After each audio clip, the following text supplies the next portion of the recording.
Bueno, buenas tardes con todos los amigos de la Sociedad Panamericana de Trauma. Nos encontramos nuevamente en el primer miércoles del mes en la reunión mensual en español de la Sociedad Panamericana de Trauma. En esta ocasión tenemos el honor de tener como profesor invitado al doctor Napoleón Méndez, gran amigo de nuestra sociedad, cirujano de trauma del Hospital San Juan de Dios y profesor de la Universidad de San Carlos en Guatemala. Él hoy ha preparado un caso muy interesante que esperamos que sea discutido por todos y como decía el doctor Luis Richard, estamos listos para sorprendernos con alguno de los casos que suele traer el doctor Napoleón Méndez.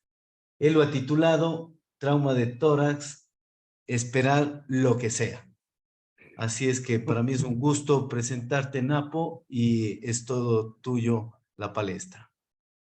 Perfecto. Eh, eh, Muy bien, vamos a compartir, a compartir pantalla. Muchísimas gracias a todos por presentarse para poder compartir estos casos. Tenemos dos casos. Esperamos que nos dé tiempo según como esté la discusión. Tenemos dos casos acá para discutir. Es un honor estar con tanto profesor, con tanto maestro de la Sociedad Panamericana de Trauma, con tantos amigos. Eh, Ahí estamos, creo, ya en modo de pantalla completa. Y no tengo como estoy en modo de pantalla completa, no tengo el control acá, no veo el chat. Entonces, ¿me ayudas, Juan Carlos, si hay Yo alguna me encargo una de pregunta eso, o algo, ¿no? de mantener Para- las preguntas y la interacción. Perfecto. Aquí tenemos a nuestro amigo maestro también, Manuel Lorenzo, que juntos trabajamos, me hizo favor de ayudarme a la interpretación para que estén los dos idiomas. Entonces, vamos a ver las diapositivas tanto en inglés, en español, para adelantar en el tiempo, así que lo pueden leer en inglés también para los que no entienden el español. Bien, el caso número 1, vamos a entrar de lleno, es un paciente que recibimos en el servicio de emergencias, un paciente de 21 años, de sexo masculino, y traído al hospital por los paramédicos por presentar varias heridas por arma blanca en el tórax de 30 minutos de evolución. Durante la evaluación primaria encontramos a nuestro paciente consciente, orientado, responde al interrogatorio en ese momento en forma coherente y con una presión arterial de inicio de 110/70 milímetros de mercurio, con una frecuencia cardíaca estable en 70 por minuto, un poco taquipnéico con 18 de frecuencia respiratoria y 96% que marcaba la oximetría de pulso en su saturación de oxígeno. Al examen físico, muy evidente, presenta dos lesiones por arma blanca de más o menos 4 centímetros de longitud.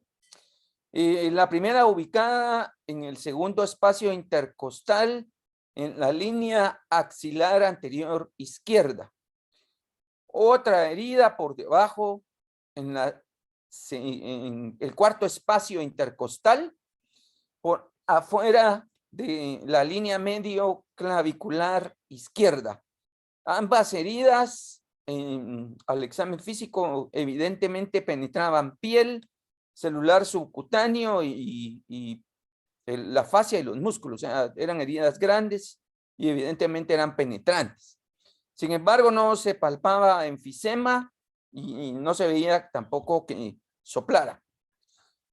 Se evidencia al paciente un poco taquipnéico, a veces en 18, a veces en 22 de frecuencia respiratoria, con uso de músculos accesorios y un poco de musculatura abdominal. O sea, tenía dificultad respiratoria no grave, pero sí evidente.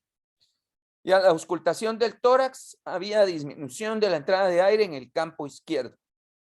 Por todo esto, con esas dos heridas en esta región del tórax, pues se considera que el paciente clínicamente sospecha el grupo que presenta un hemoneumotórax secundario a las dos heridas.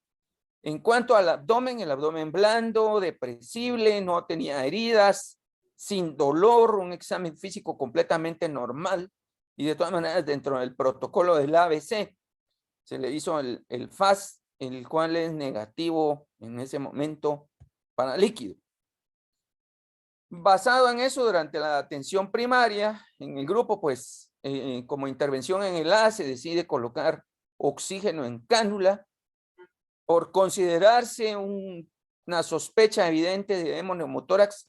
Se coloca un tubo torácico Papo, izquierdo. una pregunta rápida y disculpa que te interrumpa. Dime, dime. ¿El FAST incluyó el pericardio o fue un FAST abdominal? Sí, ya voy con eso, claro que sí. Listo. Dentro del protocolo FAST, pues ustedes saben que se hacen las 4 ventanas, pero ahorita ampliamos eso, Juan Carlos. Negativo para las 4 ventanas. En la C, pues, se decide administrar un bolus de solución salina de 500 cc. En la D, pues, no se encuentra nada inestable por el momento, así que ninguna intervención. Se hace el examen físico y no se encuentra ninguna otra lesión, como vamos a ver en la fotografía que describe más que lo que estamos hablando. Una herida cerca del hueco axilar, cercano a la región arterial y venosa.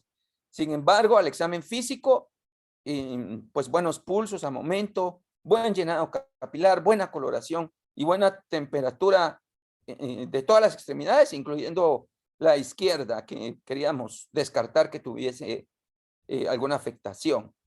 Si ven mi cursor acá, esa es la primera herida cerca de la región axilar y la otra herida por arriba de la tetilla, ¿no? Más o menos en el cuarto espacio intercostal. Como pueden ver, se están colocando, ya está colocado el tubo torácico, que por cierto drena aire a presión, 200 cc de sangre nada más y un poco de coágulos. Al examen físico, inmediatamente después de colocar el tubo, alivia la clínica pulmonar y se ausculta mejoría de la entrada de aire en el campo pulmonar izquierdo. Muy bien. Respecto entonces a la región afectada, si me pueden hacer favor de participar alguno de ustedes, ¿cómo consideramos esa herida? ¿La consideramos como una herida torácica pura, como una herida tóraco-abdominal, como una herida precordial o como una herida tóraco-abdominal precordial? Porque a partir de ahí, de esa definición, como decía el maestro Aurelio, es importante que nos dirijamos a todo el público que está aprendiendo. Bueno, todos aprendemos, pero siempre hay médicos residentes, hay estudiantes de medicina.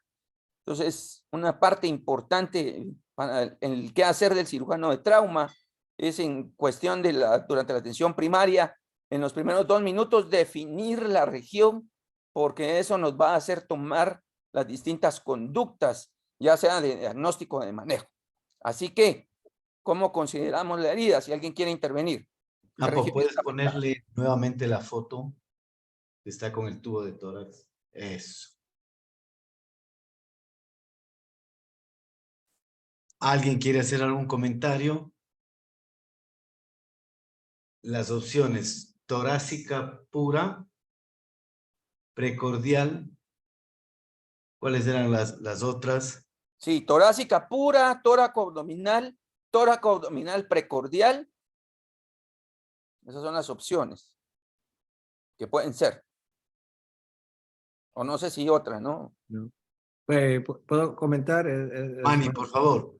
Sí, bueno, viendo la foto, lo más que me preocuparía ahí es, como no sabemos, sabemos que es penetrante, pero no sabemos qué tamaño o con cuánta fuerza penetró. Tenemos que pensar siempre el escenario con más complicaciones posibles. En este caso, yo pensaría que la herida cercana a la tetilla, pues la consideraría como una lesión tóraco-abdominal. y la más cercana a la axila sospecharía también un daño posiblemente a la arteria axilar o hasta la subclavia puede estar, así que evaluaría los pulsos en ese brazo, etcétera. Excelente. De acuerdo. José Antonio Aguilera, ¿algún comentario?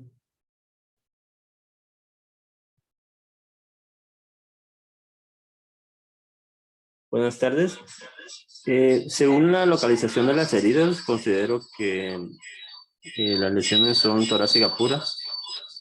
Respecta a la región de precordio. Perfecto. Luis Richard.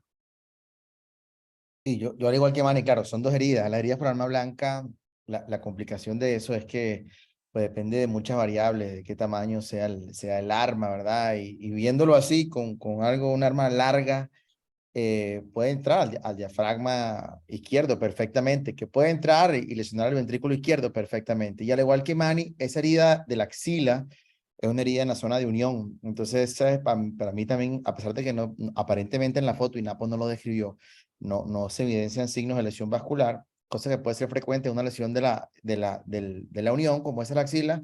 También pensaría en axilar en subclavia, porque es una herida que se puede ir hacia arriba, hacia el brazo, hacia la parte de arriba del tórax. Creo que tiene un combo esa herida. Creo que nos puso difícil, ¿no? Porque sería aquí importante y quiero los criterios de los profesores, doctor Aurelio, doctor Ibaturi. Nobody translating alguien le está traduciendo a Ibaturi, pues nadie le ha traducido. Él no sabe lo que estamos hablando. Manny, well, you want to translate quickly to Dr. Ibaturi? What is the questions? You don't have the microphone, Manny. Okay, I understood most of it so far, so it's okay. Do you need me to translate more, or you're okay? No, I think I know what Juan Carlos is asking. Okay. What was the question about? So Now the question is about the size of the knife and the Yeah. vector. Yeah. Professor Aurelio and Dr. Ibaturi, what do you think about the important is to decide what kind of injury in this patient is, if we can know about the size of the knife and about the vectors? yeah, if you don't know the size of the knife, I think you should suspect that you may very well have a subclavian vessel injury from the upper stab wound, as the lower one could have easily got the pericardium. It could also have gone to the abdomen through the diaphragm. So I would suspect all three areas in this particular injuries. Yeah, I have the same opinion. I just want to emphasize something very important for the medical student and resident. I keep doing this in every conference. When a patient has penetrating wounds in trauma, it's totally disrobed, está desnudo. Perdón, tiene que estar desnudo. Ese paciente no puede estar con ropa. Entonces, sí, claro, se entiende. No, es que no se entiende. Hay muchos sitios, los emergenciólogos lo tienen al paciente, sacan solamente de aquí para arriba y lo tienen con pantalón. Y el paciente tiene que estar desnudo para hacer una evaluación, porque puede ser que tenga más huecos en la parte del glúteo y otra parte que no sabe. Desnudo. Número dos, depende, ¿no? A las 3 de la mañana, yo veo un hueco que está ahí prácticamente en la zona casi precordial, en la famosa box, ¿cómo se llama eso? El cuadrado ese. El límite. El doctor, ¿cómo se llama? El doctor de Guatemala le tiene un nombre, un nombre francés. Nosotros le llamamos aquí the box, la caja, ¿no? Entre línea clavicular media y clavicular media es the box. Y toda herida cerca de eso es una herida de corazón hasta el cuadro contrario. Pero hay una diferencia. Hay diferencias, es arma penetrante, bala, que hoy en día no sirve para eso, porque la bala ricochet no sabe para dónde realmente ha ido. Pero sí es muy útil en el caso de arma blanca. La box, la famosa, ¿cómo se llama, doctor? ¿Tiene usted un caja. La caja. No, pero usted le llama siempre el nombre un francés, chuchu, no sé, le han puesto un nombre. Bueno, entonces, a las 3 de la mañana yo pienso que yo veo eso, digo, esto puede ser precordial. Número 2, está muy cerca de la subclavia, como dijo Rao, me preocupa eso, y yo soluciono el problema. Ya la radiografía se hizo poniendo un tubo torácico, como se ha hecho ahí. Ojalá que sea un tubo grande, ¿no? A pesar que alguien dijo ayer que hay un estudio que ya no sé qué ponerle 36, 38, sino con un tubito es suficiente. Queremos ser minimalistas nosotros. Y ese tubo me va a dar la respuesta, porque si está sangrando un montón, aquí hay un problema. Esto puede venir del pulmón, del intercostal, porque la causa más frecuente de pregunta el board exam, la causa más frecuente de hemotoras masivo es colon parágrafo, es la laceración de la intercostal. No la laceración de pulmón, es la laceración de los sangran mucho. Y segundo, que puede ser que tenga una herida de corazón también que está drenando hacia el tórax izquierdo. Eso. O puede ser también una subclavia, o sea que ya me preocupa que hay un problema serio aquí, ¿no? El tubo me da mucha respuesta para mí. Eso era. Muy bien, Napo, sigamos. seguimos. De acuerdo. Bueno, esas son las opciones. La consideración que nosotros hicimos, hay que definirnos. Estrictamente la región, por definición, es torácica pura, porque la región precordial, acaba de decir el maestro Aurelio, está entre la línea medio clavicular, está por fuera de la línea medio clavicular. Y tampoco es tóraco-abdominal, porque está en la región tóraco-abdominal, está a partir del quinto espacio intercostal, o sea, ni es precordial estricta y tampoco es tóraco-abdominal, es una torácica pura y en la región axilar. Sin embargo, por la cercanía, porque está muy cerca, nosotros lo clasificamos como una lesión con potencial afección precordial, aunque estrictamente no está afectada esta región. Así nosotros lo consideramos.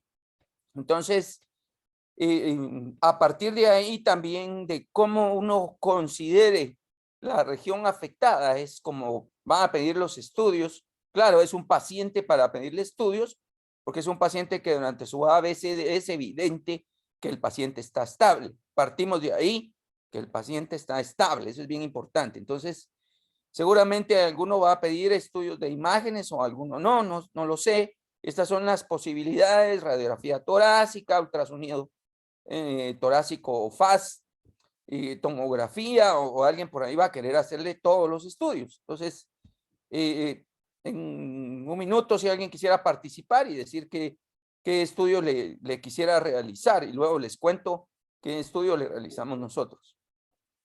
Gabriel Ruiz, tal vez algún comentario en cuanto a los exámenes que pediríamos en este caso. Yo creo que en el Hospital San Juan de Dios le harían una radiografía de tórax. Sin embargo, bueno, cada vez se hacen menos radiografías de tórax. Yo creo que si tenemos a la mano, el paciente está completamente estable. El ultrasonido torácico, bueno, la validez en el trauma es para ver si tiene IFAST positivo, ya le pusimos un tubo. Yo creo que lo más fidedigno para este paciente sería realizar una tomografía, si está a la mano de una vez, pues, y nos da la información de lo que puede ser la radiografía de tórax, y la velocidad es la misma es el estudio que yo haría. De acuerdo. Es importante lo que dijo Luis, y no solo pedir el estudio, sino que ir pensando, bueno, creo que tiene corazón, creo que tiene aorta, creo que tiene pulmón. O sea, voy con el estudio no solo a ver qué encuentro, no, voy a buscar algo dirigido por la región. Entonces, por eso dice Luis, bueno, vamos a pedir ultrasonido, no tiene mucho sentido, porque el ultrasonido nos va a servir para ver si hay sangre, ya clínicamente se lo colocó, o sea, ya sabemos, ahí está el diagnóstico. Tal vez para ver si está bien colocado el tubo torácico, si ese es el objetivo, está bien, pero no para fines diagnósticos. Y extendiéndonos un poquito a la respuesta que había hecho Juan Carlos Alamea, en cuanto, y ahí viene tal vez un poco empezar la discusión, ya la controversia, y la ventana pericárdica, el eco en esta región pericárdica, ¿sirve o no sirve? Bueno, ustedes saben que el ultrasonido pericárdico tiene mucha sensibilidad en una persona que tenga experiencia, que haya hecho bastante ultrasonido, más del 95% de sensibilidad. Sin embargo, desde los estudios publicados por el doctor Meyer, porque lo que busca el ultrasonido es sangre en el saco pericárdico, pero si el paciente tiene una lesión del pericardio hacia afuera, hacia el tórax, se pierde la sensibilidad de el ultrasonido como una herramienta. Y según los estudios de Meyer, baja hasta un 50% la sensibilidad al ultrasonido. O sea, no podemos confiar. La mitad de los pacientes puede ser que tenga lesión cardíaca y no la vamos a detectar porque esa sangre sale al tórax y va a drenar hacia el tubo torácico. Así fue como nosotros lo interpretamos. Entonces, como la región en la que nos centramos y que quisimos descartar la lesión de corazón, pues fue el precordio, ¿no? Entonces, no nos confiamos del ultrasonido y solo le hicimos la radiografía para ver que el tubo torácico estuviese bien colocado, que no hubieran coágulos, porque a veces los coágulos obstruyen también. El paciente puede tener un hemotórax masivo ahí o el tubo mal colocado y malinterpretar lo que está pasando, pero ahí lo vemos limpio, bien colocado el tubo intercostal. Y entonces, bueno, ¿cuál es el manejo propuesto que alguno de ustedes haría, si hay alguno otro? Observación y el traslado al servicio de encamamiento, porque el tubo dejó de dar, la radiografía está bien, ya no hay sangre, el paciente estable en todo momento. Entonces, lo observo y lo traslado al servicio de encamamiento. Le hago una laparotomía exploradora y ventana transdiafragmática de una vez para ver el diafragma y el corazón, la ventana pericárdica. Una ventana pericárdica subxifoidea que tiene la ventaja que solo vamos a ver el pericardio más no el diafragma. Una ventana laparoscópica o una ventana toracoscópica, una toracoscopía. Entonces, no sé si alguien quiere intervenir en qué conducta hubiese tomado con este paciente aquí a donde vamos en este momento.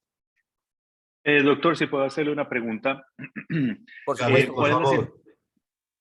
¿Cuál es la situación hemodinámica del paciente en este momento? ¿Qué salió del tubo de tórax de la toracostomía? ¿Cuál es el examen del abdomen del paciente?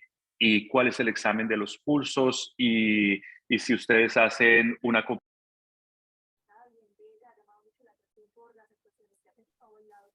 Sí, de acuerdo, no te escuché lo último, Gabriel, pero sí, se le coloca el tubo torácico y da 200 cc de sangre y coágulos, nada más, aire, y deja de dar. O sea que teóricamente no había indicación para emergencia toracotomía. No. Estable, no hay cambios. Más de 300 por 3 horas consecutivas. Ese número hay que acordarse, 300 por 3 horas consecutivas. Si es un viejito como yo o Raúl, ¿no? 100, 3 horas consecutivas hay que abrir el tórax, ¿no? Pero en este caso no había una cosa que te decía hay que abrirlo porque se está desangrando, es un motor masivo, ¿correcto? No, correcto. Es cierto que a pesar de todo lo que estamos hablando, estamos concentrados en el corazón, pero hay que pensar también que no hemos descartado que puede haber una lesión subclavia, ¿me dejo entender?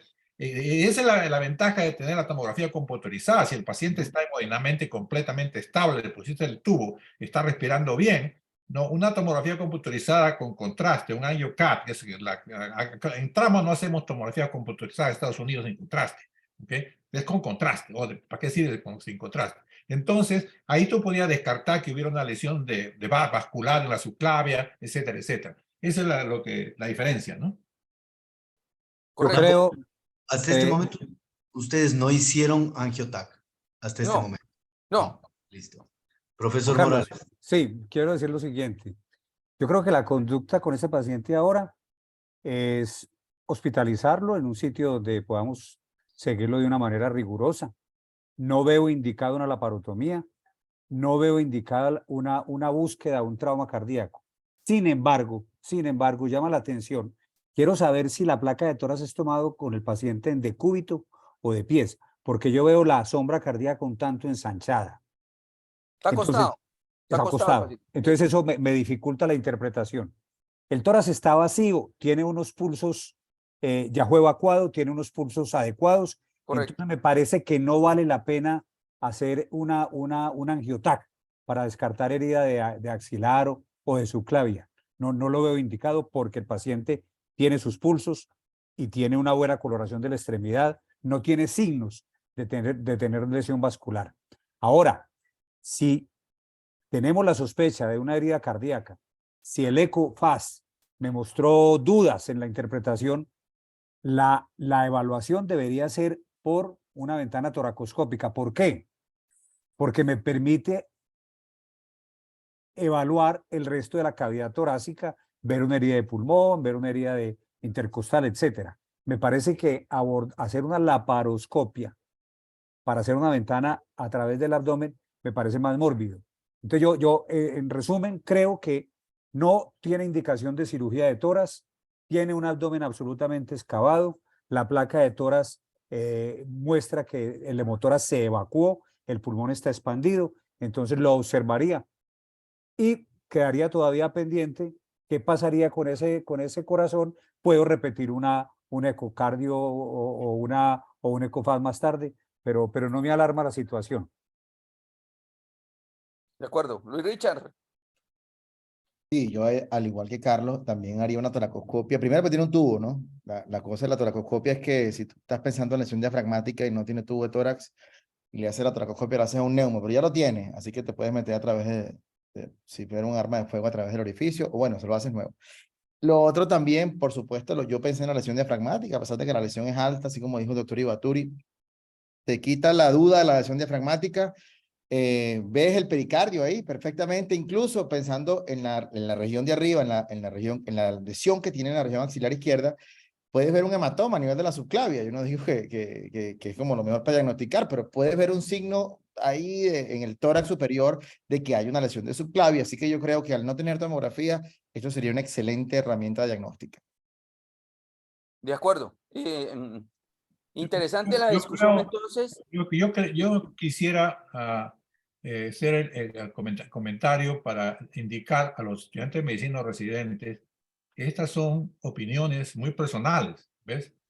Basadas en la experiencia del doctor, por ejemplo, Morales, que sabe hacer una toracoscopía bien hecha y que puede investigar a través del pulmón, que tiene que colapsar un poco el pulmón para poder ver bien, el anestesiólogo tiene que poner un doble tubo para colapsar un pulmón si no se ve nada, y todas esas cosas, ¿no? Usted no piensa que termina su residencia y va, sí, tráeme el toracoscopio, que yo voy a poder hacer una ventana. ¿Cuánta gente ha hecho ventana pericardia a través del toracoscopio? Seamos honestos, ¿no? Por eso digo, depende quién está y dónde estás.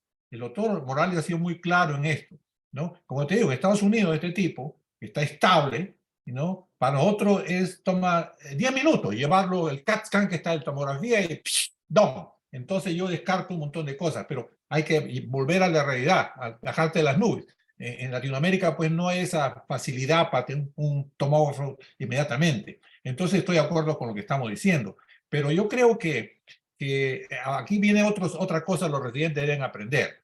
Que hay una tendencia hoy en día al tratamiento no operatorio, ¿no? No operatorio, pero hay que tener mucho cuidado, porque tú vas a tratamiento no operatorio en observación, dice. La palabra observación en español está bien, pero observation en inglés te enjuician, ¿no? Porque no hay lugar para observación. Se llama tratamiento no operatorio. Ese paciente tiene que estar en la UCI, en la unidad de cuidados intensivos, tiene que haber alguien que lo está cuidando, el paciente. No puede mandarlo a piso con posible lesión cardíaca. Estamos de acuerdo, creo, todos nosotros, que depende de dónde estás, las opiniones que te andamos dando aquí, usted tiene que tomarla, como dicen los gringos, con un granito de sal, ¿no?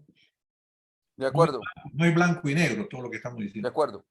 Muy bien, entonces nos vamos así lo interpretamos nosotros, nos hacemos el checklist de qué es lo que está pasando, qué puede tener el paciente a este momento y con los estudios que tenemos. Completamente de acuerdo con Carlos Morales en lo vascular. Estamos tranquilos con ese paciente porque no tiene un sitio de sangrado a ningún lado, evidente, tiene buenos pulsos, es decir, lo que conocemos como signos mayores de lesión vascular y nos indican cirugía están descartados.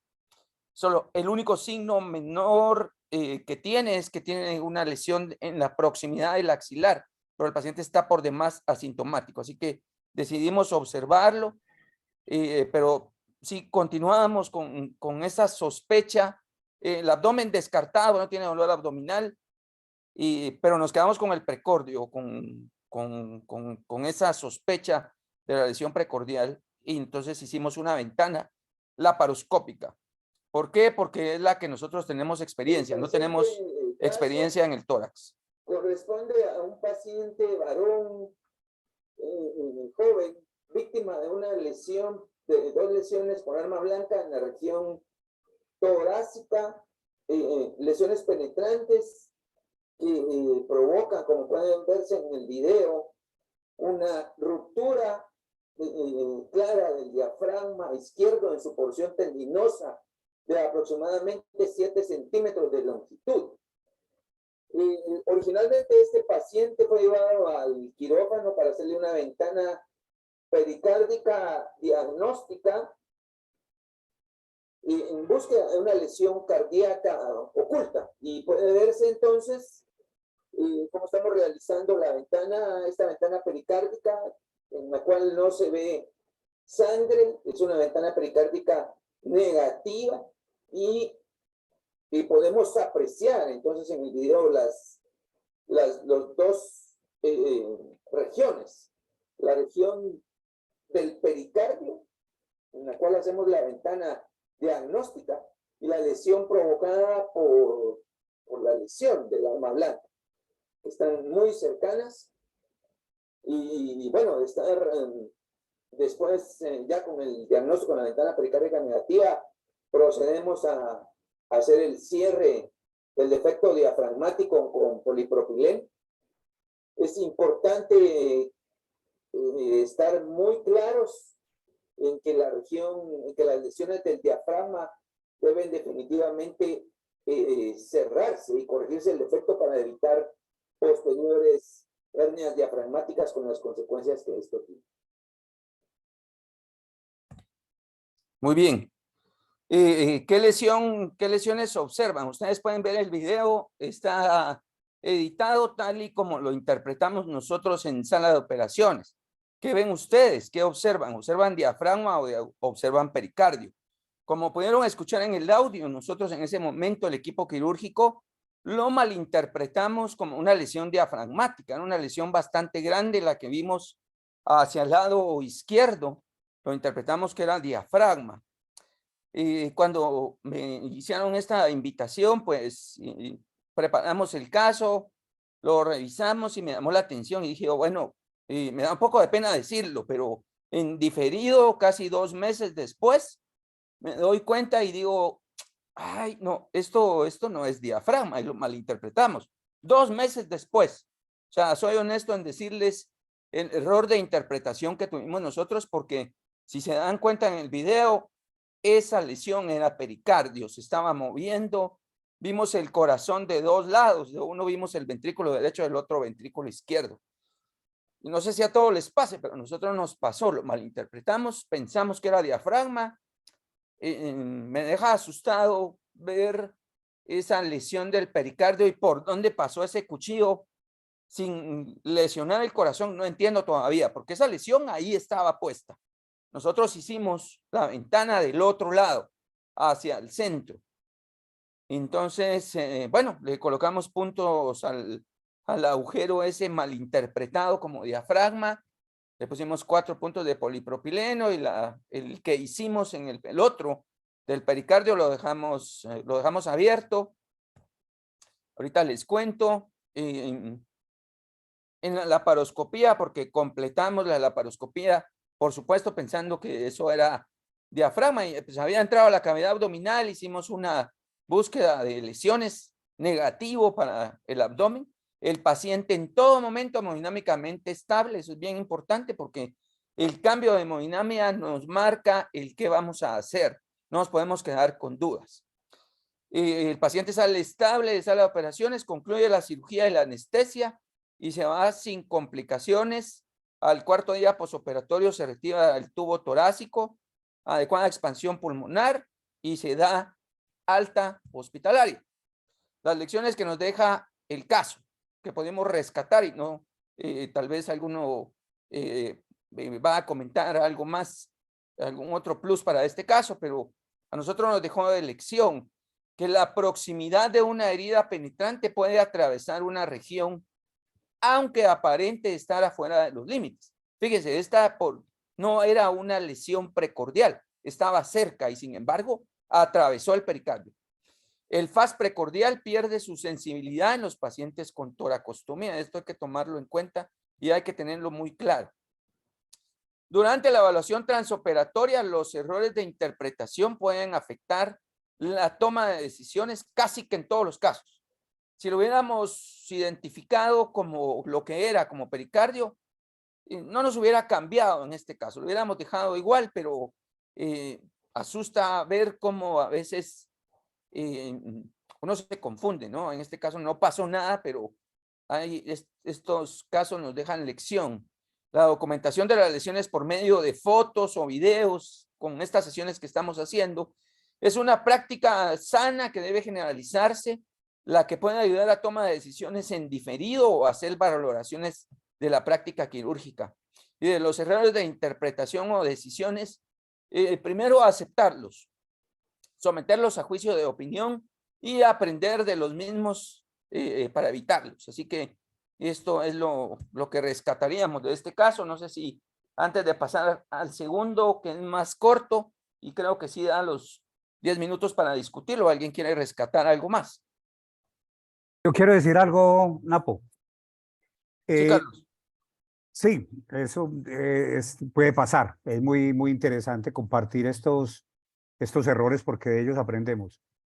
Pero hay un aporte adicional del estudio con telescopio. Usted perfectamente puede meter el telescopio por ese orificio y si creía que era la cavidad pleural, podía lavar el tórax, podía haber una herida de pulmón, etcétera. Entonces, eso puede hacerse la próxima vez.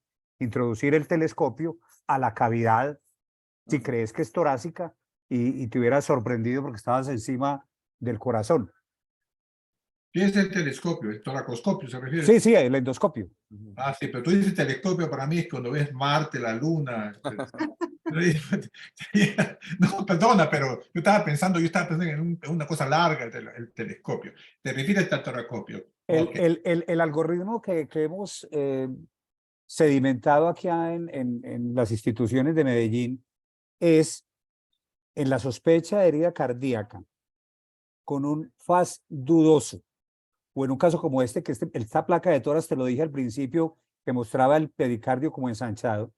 Entonces, si el paciente tiene hallazgos, si el paciente no tiene tubo a tórax, pero el paciente tiene hallazgos imaginológicos de posible lesión torácica, es mejor indicado hacer una toracoscopia que hacer. Y si tenemos una sospecha de que hay una lesión abdominal, entonces mejor la laparoscopia. Hay un problema con la intubación selectiva. Es decir, por supuesto que para una toracoscopia es mucho mejor la evaluación cuando se hace una intubación selectiva para poder colapsar el pulmón, etcétera. Pero aquí estamos hablando de un procedimiento diagnóstico.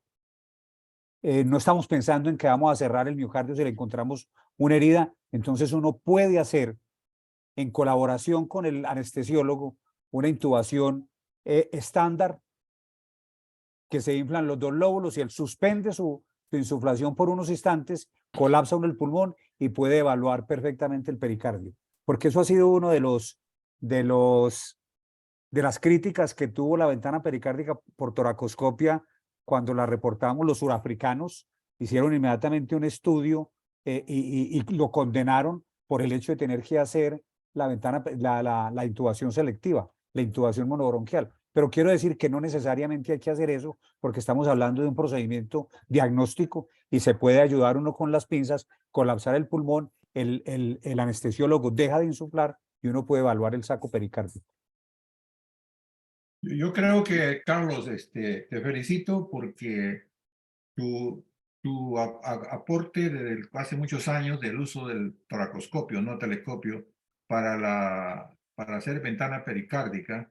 En este caso, si se hubiese hecho casi desde un comienzo, como tú dices, en lugar de la tomografía, en lugar de otras cosas, hubiese detectado que había una lesión, no una lesión diafragmática, obvio, nada más no había en el diafragma, que era una lesión, un hueco en el pericardio, y hubieses hecho prácticamente una irrigación, supongo ahí, ver que no hay lesión dentro del miocardio, porque es lo lugar que hace una ventana pericardia, irrigación y ver si sale sangre o no.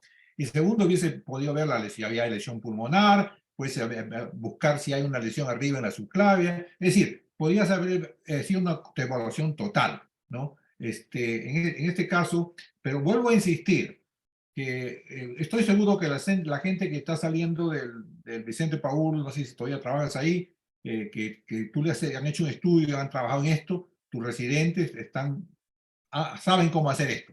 Pero yo te aseguro que no vas a encontrar aún en Estados Unidos gente, cirujano de trauma, que hacen toracoscopía para suficiente. Y si lo hacen, van a querer que le hagas ¿cómo se llama? La selectiva. Porque yo, por ejemplo, para operar la aorta, yo quiero que me haga la selectiva, si no, yo no puedo operar la aorta. El pulmón está encima de la cara, encima de la aorta que voy a reparar. O sea que yo sé que ustedes tienen ese truco de que trabajan con... ¿Sabe? La necesidad crea soluciones y tú has creado soluciones. Así que tengo que respetar todo lo que has dicho en este caso. La pregunta sería para Napo. En el caso Napo, tú hiciste la laparotomía con la finalidad de ver si había algo en el abdomen, y el segundo era, porque yo creo que es más fácil en Latinoamérica hacer una laparoscopía, en muchos casos, que hacer una tomografía computarizada que no la tiene el hospital, ¿verdad? Es más fácil, ahí lo hacen en 5 o 10 minutos. En Estados Unidos tienes que tener la enfermera, 3 de la mañana, la enfermera que está a cargo para ayudar, que es una que hace urología, te entrega un fole, ¿no? Porque no tiene idea de lo que te va a ayudar. Entonces, pues es muy diferente trabajar en Estados Unidos a 3 de la mañana en trauma que trabajar en otros hospitales donde se hace la laparoscopía casi de todo. Se sacan las amígdalas a través de la laparoscopia. Pero en fin, yo creo que es una cosa muy educativa Napo, tu presentación. Quisiera escuchar a otro, en lugar del otro caso, escuchar a otro ¿cómo se llama? Profesores que diga, el doctor Ravi Baturi, no le hemos dado oportunidad. Él hizo la primera laparoscopía en trauma, acuérdate, en Estados Unidos, cuando nadie las hacía, excepto Tronchaki, que me decía que en Uruguay se acostaba y se levantaba con la laparoscopia. Doctor, Antes de darle la palabra al doctor Ibaturi, Rodrigo Pacheco. You asking me? No yet. Okay. Hola, muy buenas noches. No sé si me escucha. Sí, perfecto. Muchas gracias. Es la primera vez que puedo participar con ustedes. Yo soy cirujano de tórax y bueno, me interesó muchísimo el tema que estaban presentando. Precisamente tuve un caso muy similar en el cual obviamente cada panadero va a lavar el pan que hace, y entonces voy a abogar en esta oportunidad por la toracoscopia, porque lo que habían comentado antes, ¿no? La toracoscopia hoy por hoy se puede realizar incluso sin intubación selectiva, ¿no?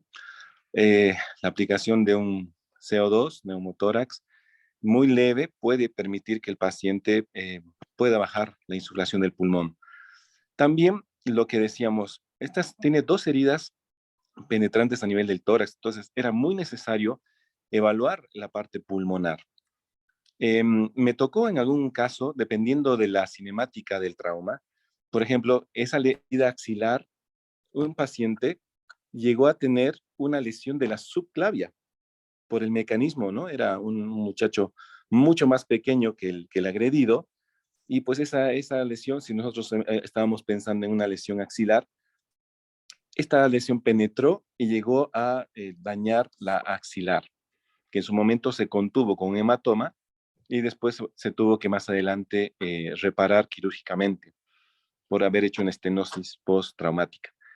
Entonces, yo le iba a preguntar al doctor que presentó el tema, ¿qué hubiera pasado?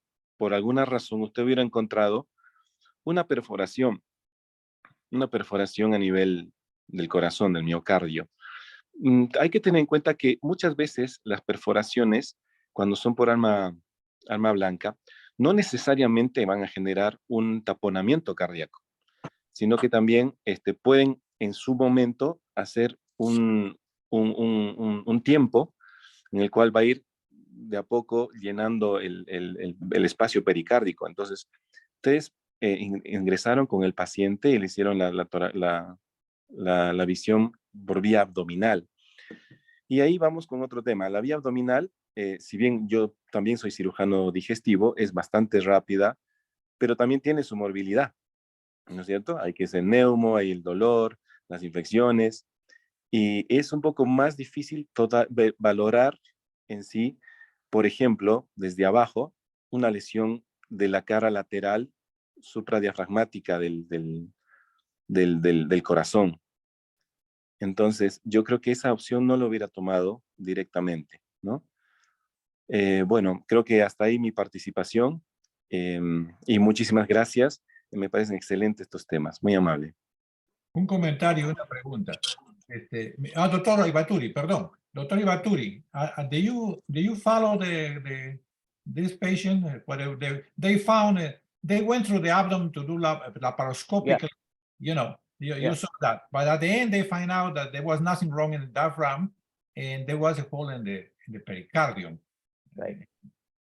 So I think I agree with a lot of the speakers who've been, if I understood them correctly, especially Carlos, I think this patient is ideal for thoracoscopy because that would give us all the answers we are looking for.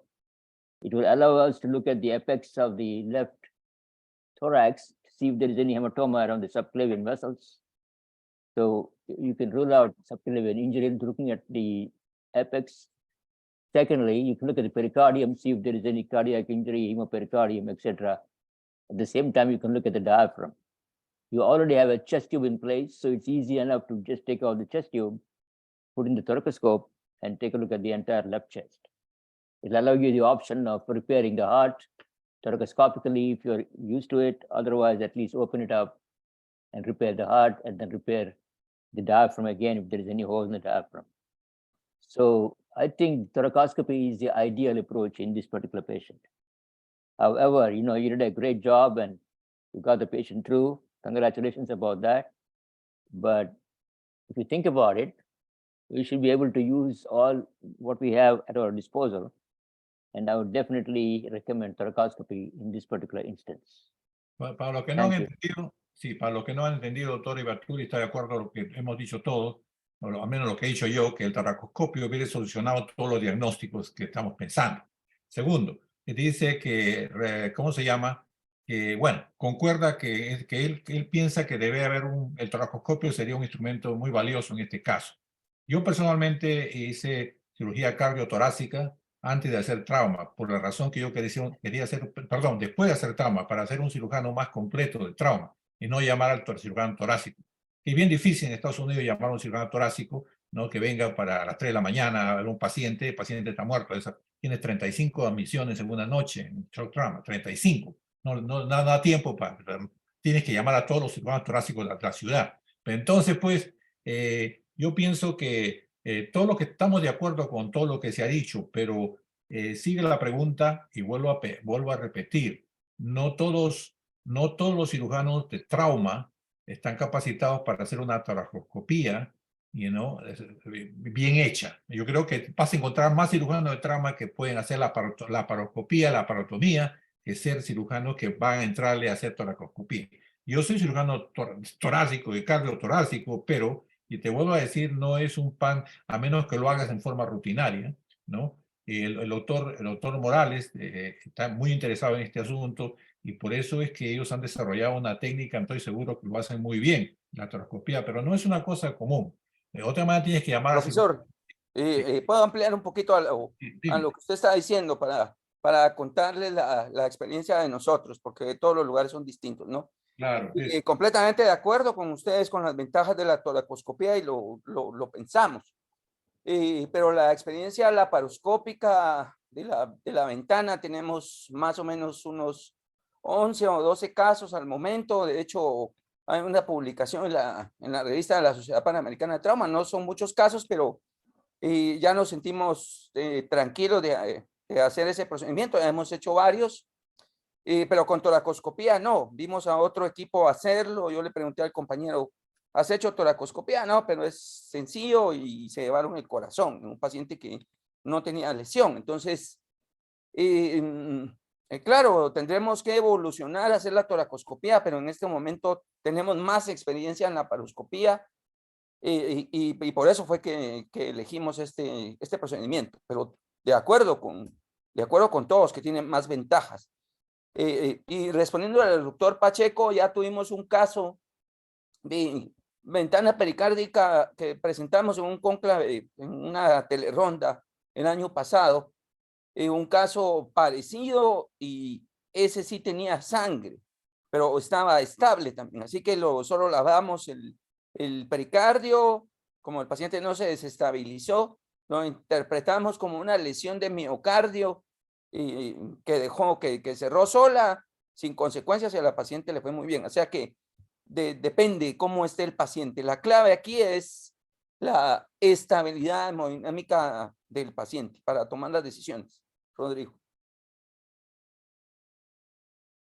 Perfecto, doctor. Eso me parece muy bien. Claro, Gabriel, adelante.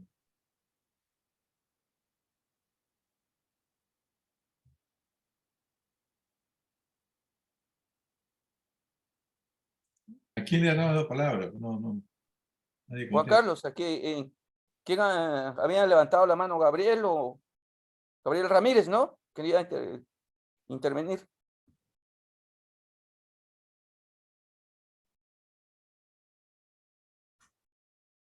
No tiene seguramente Si se quiere preparar.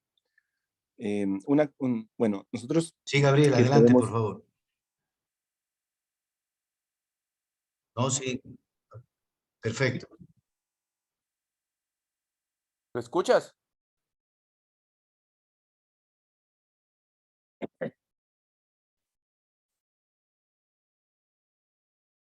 Ok, no lo escuché. Sí, Rodrigo, entonces. perfecto. Gracias y disculpen la intervención. Gabriel, Quizás sí. para ir enmendando o para ir entrenando en estos temas, miren que la verdad que cuando uno empieza a hacer laparoscopía y después hace toracoscopía, me parece que es mucho más sencillo hacer una toracoscopía que una laparoscopía. Porque no necesitamos en muchos de los casos hacer tener los puertos, utilizar el CO2, se utiliza muy poquito, muy bajito. Quizás a manera de entrenamiento sería hablar con algún cirujano torácico amigo que ustedes puedan tener e irles ayudando en aquellos procedimientos muy simples. Van a ver que en muchas ocasiones hacer una toracoscopia va a ser tan sencilla, tan salvadora y tan liberadora de culpas, que después yo creo que su formación o el cirujano de trauma va a ser mucho más completo, ¿no? Entonces, particularmente, a veces invitamos a cirujanos abdominales que puedan participar para enseñarles y mostrarles un poquito que no hay tanto tabú dentro del tórax y es muy versátil, es muy sencillo e incluso se hace por la misma incisión de la toracostomía y es bastante sencilla. No creo que hoy por hoy, en estos momentos, ningún hospital carezca de de los instrumentos y es bastante sencillo de poder solucionar, ver, porque se observa todo, absolutamente. Esa es la participación. Muchísimas gracias.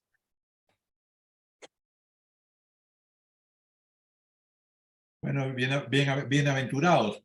Yo creo que, doctor Napoleón, tu presentación, tu caso es muy interesante porque ha fomentado discusiones que son muy interesantes y llega a las conclusiones de que ustedes los latinos que tanto admiran las guidelines de los americanos, y sigo repitiendo que las guidelines son hechas por el presidente de una sociedad de East o West que tiene un amigo y le dice: Aurelio, quiero que tú revises este asunto de la toracoscopías. Entonces yo consigo 5 amigos que no son los expertos en eso. Le digo: quiero que revisen la literatura basada en evidencia y quiero que me presente y llegamos a un acuerdo. Y luego se forman las guidelines. No quiere decir que las guidelines, y ellos dicen muy cierto, al final dicen que esto no es la palabra de Dios. Las guidelines son recomendaciones que ellos hacen basadas en evidencia, pero que ellos enfatizan que se debe usar de acuerdo a la experiencia clínica de los cirujanos, de los médicos. Porque si usted tiene experiencia haciendo más laparoscopía que haciendo toracoscopía, pues usted tiene que, y de acuerdo a qué hospital está usted. No puede usted generalizar que, porque las guidelines dicen, las guidelines no dicen, son recomendaciones. Eso es lo que significa guidelines. Y hay que tenerlo presente porque en Latinoamérica se interpreta como que esto es lo que se debe hacer. No, ellos mismos dicen eso, que son recomendaciones. Aclaran para que la gente no se confunda. Gabriel, no sé si ahora puedes hacer tu comentario. Ajá. Doctor Ruiz, Gabriel Ruiz. ¿Se puede saber de dónde es? Usted no identifica de dónde son los doctores. Rodrigo Pacheco, supongo que es... Yo te escucho bien, pero parece que hay algún problema. No sé en qué canal estás. Sí, están en el otro canal, eso pasa. Que habían dos canales, Juan Carlos. Sí. Eso es. Porque Gabriel está hablando y No, algunos no le sé. escuchamos y otros no. No. Ujú. Que se pase al otro canal, Juan Carlos, que se pase al otro. Gabriel, ¿estás en qué canal? ¿Español o inglés? Sí, sí, yo te escucho bien. Napoleón, ¿lo escuchas a Gabriel? No, no. Manny, ¿le escuchas a Gabriel? No, no lo oigo. Yo tampoco. Listo, listo. Listo. Bueno, les leo lo que escribió Gabriel Napo, a ver si comentamos. Dice, en Miami no hacemos toracoscopía para este caso, aplazamos la paroscopía a las 24 horas. Y algo tal vez para rescatar, que el 80% de los casos penetrantes del tórax se resuelven con toracostomía. Yo creo que aquí esta discusión es muy buena, la que se ha traído acá, y definitivamente creo que los criterios de toracoscopía para este caso podrían ser una muy buena opción para resolver, diagnosticar o toma de decisiones para conversión en caso de ser necesario. No sé si Napo quieres hacer otros comentarios y si hay tiempo para revisar tu otro caso. Yo creo que... Yo creo que no. Creo que... Quisiera, Napo, si me permite, hacer un comentario sobre lo que está diciendo el doctor, mi colega ecuatoriano de Cuenca. Mira, Carlos, la toracoscopía, perdón, en trauma tiene otra indicación también. ¿Te acuerdan cuando Ferrara hablaba cuando hay lesiones tóraco-abdominales penetrantes y entonces cuando se entra al abdomen, se repara la cosa del abdomen, se pone un tubo en el diafragma, una gente decía, se pone un tubo, se irriga a ver si sale pues heces o comida, chanfainita, frijoles que se han ido al abdomen y se podía lavar. No, él decía que había que se reparaba el abdomen, todo lo que hay ahí, cerraba el diafragma y se entraba por toracoscopía, podías ver y hacer una buena irrigación. O sea, es otra utilidad de la toracoscopía en trauma, que puedes irrigar y ver todas las cosas, el arroz con leche y todas las cosas que está en el tórax, lo puedes sacar ahí con el toracoscopio. O sea, quería indicar que es otra indicación también para el trauma. Perfecto. De acuerdo. Juan Carlos, ¿crees que haya tiempo? Porque el caso nos lleva fácil Sí, 15 minutos. yo creo lo que... dejamos para una próxima, ¿no? Perfecto, Napo, Y pero creo me que... dejas proyectar 2 minutos para descansar un poquito la vista y el estrés del trauma. Y tengo algo turístico, sobre todo para los colegas extranjeros, para que disfruten esta vista, si me permites. Un minuto. Napo, antes de pasar a tu video, Sí. sí quisiera, tal vez, Manny, si nos ayudas con comentarios finales sobre esto de la toracoscopía y la evaluación de lesiones cardíacas, como para que quede claro el mensaje. No sé si podemos condensar los muy buenos comentarios. Sí, no, yo estoy del bando del doctor Aurelio Rodríguez porque yo estoy de acuerdo totalmente que la toracoscopía es excelente instrumento para diagnosticar y terapéuticamente también está la opción. Pero acá en Estados Unidos, en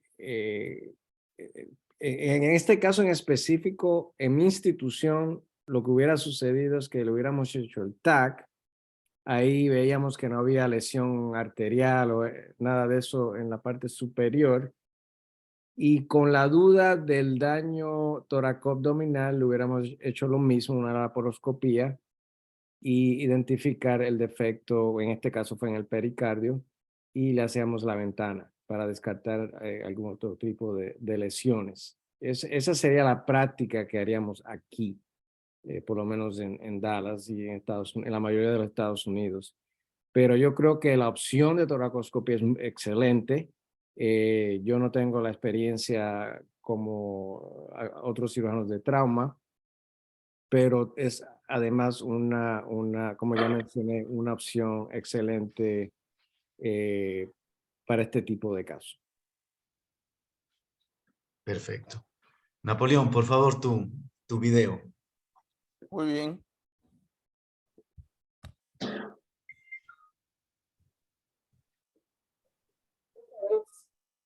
Explorando las cumbres mayas que lleva al volcán de Acatenango. 3.976 metros sobre el nivel del mar lo hacen el tercer volcán más alto de Centroamérica. Acompáñanos a vivir esta grandiosa aventura con muchas imágenes, muchos videos que representan lo dificultoso y lo hermoso de esta gran experiencia de subir uno de los más lindos volcanes de Guatemala, el coloso del volcán de Acatenango.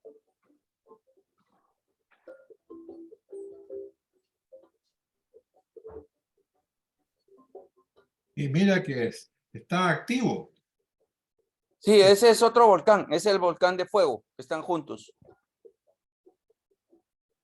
Ahí estamos en otra cumbre y estamos viendo la erupción del volcán de fuego. Que por cierto hizo estragos y mató más de 100 personas, lamentablemente una aldea cercana hace poco, hace unos 4 o 5 años que fue la erupción, se mantiene activo, bien peligroso. O sea que a ese no se escala, No, llega cerca, pero no se llega, está prohibido, que todo el tiempo está activo. Estamos llegando a la parte del Acatenango, que es el tercero más alto de Centroamérica, casi 4.000 metros. Wow. Varias horas ahí de ascenso. Y bueno, les quería compartir algo distinto ahí para quitarnos el estrés y la rutina de lo que hacemos. Nosotros tenemos 37 volcanes en el país y bueno, tenemos un plan aquí con algunos de los colegas con los que compartimos cirugía, también compartimos montaña y estamos haciendo este canal turístico para mostrar los 37 volcanes. Se los quería compartir. Qué belleza, qué belleza. Sí. Excelente, Napo. Muchísimas gracias por... Con tal que no erupcione cuando estamos presentes ahí, todo está bien en Napo, ¿no? Tú puedes controlar, supongo que el Apu, nosotros le decimos en quechua, los incas le llaman a estas montañas el Apu, el dios, ¿no? El Apu. ¿Cómo se dice cuál es la lengua, el náhuatl? ¿Qué lengua hablaban los guatemaltecos? Quiché, hablan los guatemaltecos. No, tenemos como unas 23 dialectos. Hay quiché, cachiquel, quechil, guichil. Es muy... ¿Tú puedes hablar todo? No. ¿Tú puedes hablar? No, ninguno. No. Tú sabes que para que sepa, estamos hablando de turismo y educación. Tú sabes que los incas dicen que hablaban quechua, pero el quechua era una lengua del pueblo. Los incas hablaban otra lengua, la nobleza incaica hablaba una lengua totalmente diferente. Es muy parecida. Aristocrática. Sí, era una lengua muy parecida a la gente de Puno, que era otra civilización. Existió ahí de hombres muy grandes que seguramente eran extraterrestres porque medían 1,80 m, todos los tipos estos que estaban en Tiahuanaco, ¿no? Claro que yo no creo que el doctor, ¿cómo se llama? El doctor nuestro que ha sido presidente, ¿cómo se llama? Foyanini sea descendiente de ellos, es italiano, claro. Pero esa civilización de Tiahuanaco hablan aymara. Y parece que los incas hablaban aymara, que de ahí la leyenda del imperio de los incas que vino del lago Titicaca, salieron los Manco Cápac y Mamaocho. Muy interesante, somos todos unidos y al mismo tiempo unidos hoy día por la toracoscopía. Y fíjate, yo le recomiendo al doctor Morales que su trabajo que están haciendo, que dice que están haciendo casos, debiera publicarse. No sé si se ha publicado porque es un tema interesante fomentar esto, porque estoy seguro que interesaría en Estados Unidos este asunto de la toracoscopía. Y repito, yo sé que el doctor es cirujano, usted está en práctica privada, ¿verdad, doctor, en torácico? Usted está en práctica privada, ¿verdad? Sí, también. Por eso en Estados Unidos es muy difícil en centro de trauma llamar pues a un cirujano torácico, ya que nosotros entrenamos a los cirujanos, a los fellowships, que hagan la mayor parte de cirugía, excepto la cirugía de corazón, de aorta, que generalmente también la hacen algunos cirujanos de trauma, y yo la hacía también porque era cirujano cardiotorácico, además de ser cirujano de trauma. Pero yo creo que los conceptos que se han vertido hoy día son muy, muy interesantes, muy interesantes. Listo. Agradecemos mucho la presencia de todos ustedes. Les esperamos el próximo mes, el primer miércoles, con las sesiones en español. Les invitamos y les recordamos seguirnos en las redes sociales. Y no olviden, nos vemos en Florianápolis, Brasil, para nuestra reunión anual y congreso a finales de julio. Un gusto con todos, un abrazo y espero verles pronto. Un fin de día. Mucho gusto a todos. Placer. Muchas gracias, un saludo grande. Yo soy de Bolivia, doctor, y lo que usted ha dicho es muy cierto, del Tiwanaku, pero antes de eso estaba el Tahuantinsuyo, ¿no? Que ahí eran los fechas. Pero Tiwanaku tiene cosas muy interesantes. Ojalá si alguna vez se presenta que ustedes puedan venir aquí a Bolivia, será un gusto tenerlos y poder mostrarles estas maravillas que también están escondidas. Hermoso, es un país hermoso. Solamente yo conozco la parte que tú sabes, la de la que está cerca de la selva, de donde está el doctor Foglianini, que tengo entendido es un poquito diferente a la otra parte de Bolivia, que es de Santa Cruz. Santa Cruz, ¿no? Pero en fin, estuvimos ahí muy, muy a gusto. Hermoso país, muy hermano de los peruanos. Tú sabes, por eso nos metimos en la guerra. No voy a hablar de la guerra con Chile aquí.